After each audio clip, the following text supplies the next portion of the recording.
Come and ride along with Hawkeye and Jeannie to all kinds of places to determine what is really going on during the post-pandemic. This is what Hawkeye's Tales and Trails is all about.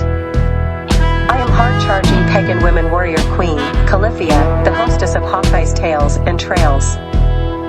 Episode 124 is about a major engineering mistake that wiped out a railroad and an entire town. Please note that all information is deemed to be correct. Who knows if it really is?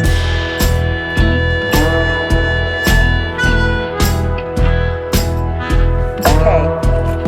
The Salton Sea is a shallow, landlocked, highly saline body of water in Riverside and Imperial counties at the southern end of the U.S. state of California. It lies on the San Andreas Fault within the Salton Trough that stretches to the Gulf of California in Mexico. Over millions of years, the Colorado River has flowed into the Imperial Valley and deposited alluvium, creating fertile farmland, building up the terrain, and constantly moving its main course and river delta.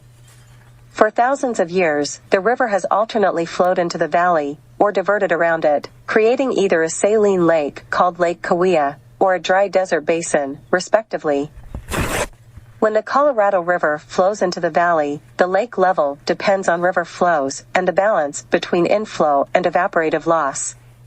When the river diverts around the valley, the lake dries completely, as it did around 1580.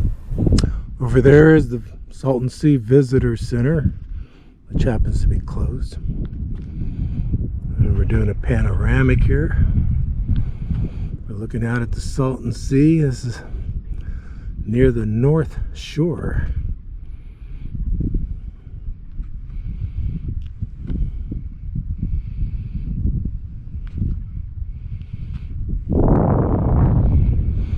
And there we go. There's the visitor center. What used to be the boat ramp. This here used to be the boat dock. Used to tie boats up to this and then you go walking on shore. So the water level had to be up about this high.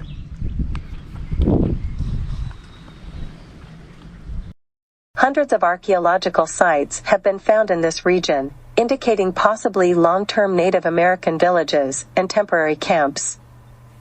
Throughout the Spanish period of California's history, the area was referred to as the Colorado Desert after the Colorado River.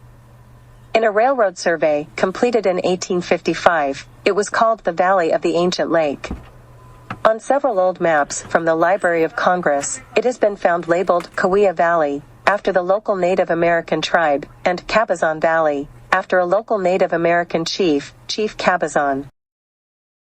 Salt Creek first appeared on a map in 1867 and Salton Station is on a railroad map from 1900, although this place had been there as a rail stop since the late 1870s. Until the advent of the modern sea, the Salton Sink was the site of a major salt mining operation. Beginning in 1900, an irrigation canal was dug from the Colorado River to the Old Alamo River Channel to provide water to the Imperial Valley for farming. The headgates and canals sustained a buildup of silt, so a series of cuts were made in the bank of the Colorado River to further increase the water flow. Water from spring floods broke through a canal headgate, diverting a portion of the river flow into the Salton Basin for 2 years before repairs were completed. The water in the formerly dry lake bed created the modern lake, which is about 15 by 35 miles. The lake would have dried up, but farmers used generous amounts of Colorado River water and let the excess flow into the lake. In the 1950s and into the 60s, the area became a resort destination, and communities grew with hotels and vacation homes. Birdwatching was also popular as the wetlands were a major resting stop on the Pacific Flyway.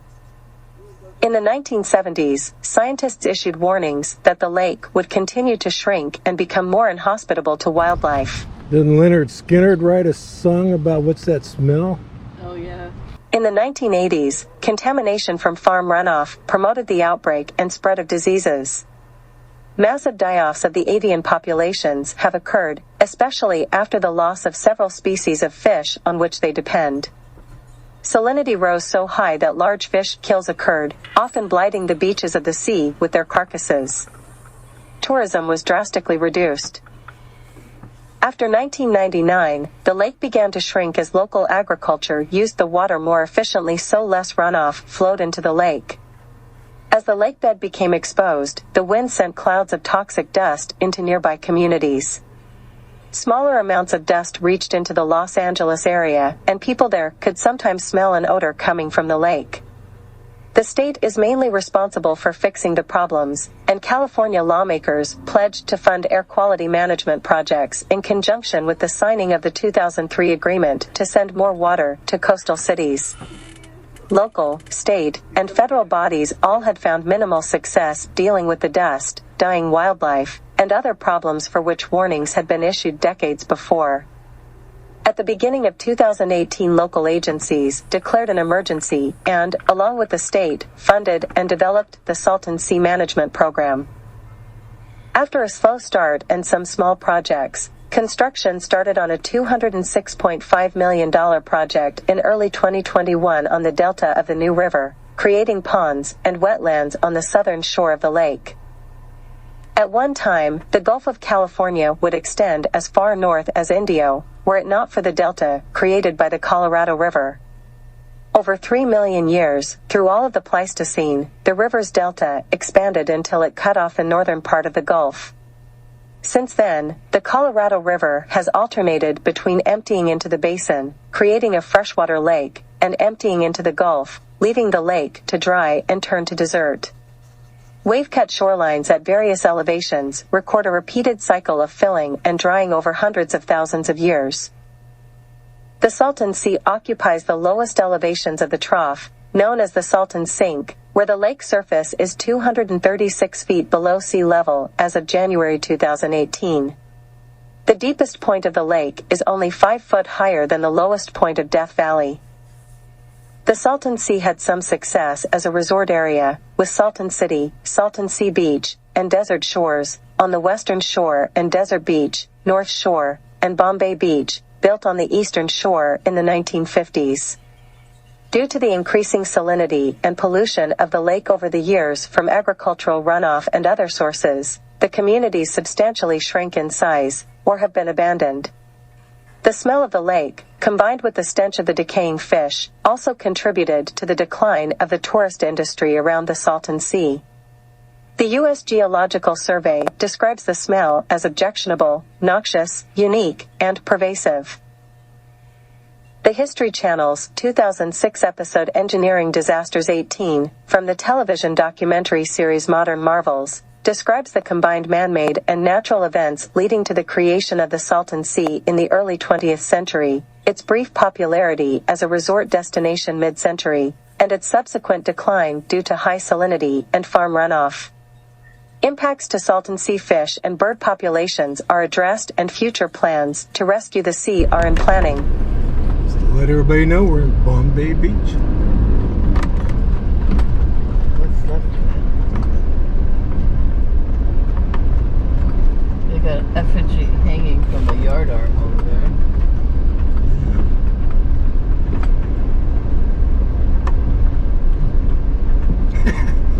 Looks like a telephone booth over there. I don't want to get stuck out here, babe.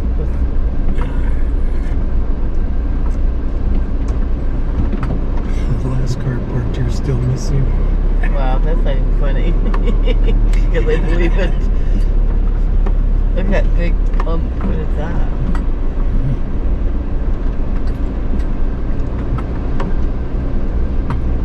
Wow.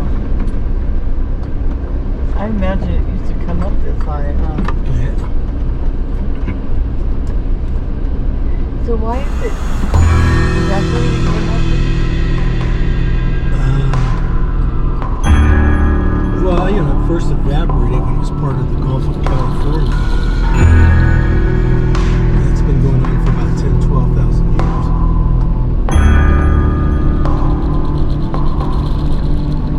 Thank you very much for watching Hawkeye's videos. We hope that they are somewhat interesting. The videos are unscripted documentaries of Hawkeye and Jeannie's journey. It is our recommendation that if you are new to Hawkeye's Tales and Trails, start with episode 1. I am Hard-charging women, pagan warrior queen, Calithia. Blue skies forever. Catch you on down the road. Fabulous. Why, thank you.